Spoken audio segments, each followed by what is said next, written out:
আজ 22শে অক্টোবর 2025। আমি এখন আছি মায়াপুর ইস্কন মন্দিরের ভেতরে। আজ অন্নকূট এবং গিরি গোবর্ধন মহোৎসব। আজকের দিনে ভগবান শ্রীকৃষ্ণ, তার বাবা এবং সমস্ত বৃন্দাবনবাসীরা গিরিরাজ মহারাজকে সমস্ত অন্ন এবং বিভিন্ন ধরনের ভোগ নিবেদন করেছিল এবং গিরিরাজ গোবর্ধন তাদেরকে ইন্দ্রদেবের হাত থেকে বাঁচিয়েছিলেন।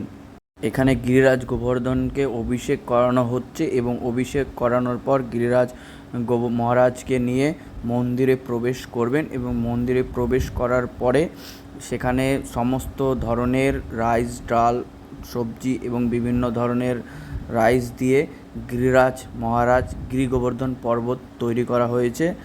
এবং ওই যে তুমি দূরে দেখতে পাচ্ছ গিরিরাজ গোবর্ধন এবং রাধা মাধবকে এই ভোগ অফারিং করা হয়েছে এবং সমস্ত ভক্তদের উদ্দেশ্যে এই প্রসাদ বিতরণ হবে। বৃন্দাবনে এই দিনটিতে সমস্ত ভক্তরা গিরি গোবর্ধন পরিক্রমা করে এবং গিরিরাজ মহারাজের অভিষেক করে এবং গিরি গোবর্ধনের উদ্দেশ্যে ভোগ নিবেদন করা হয়। তো সেরকম মায়াপুরেও সেটা পালন করা হয়েছে। জয় গিরিরাজ মহারাজ কি জয়।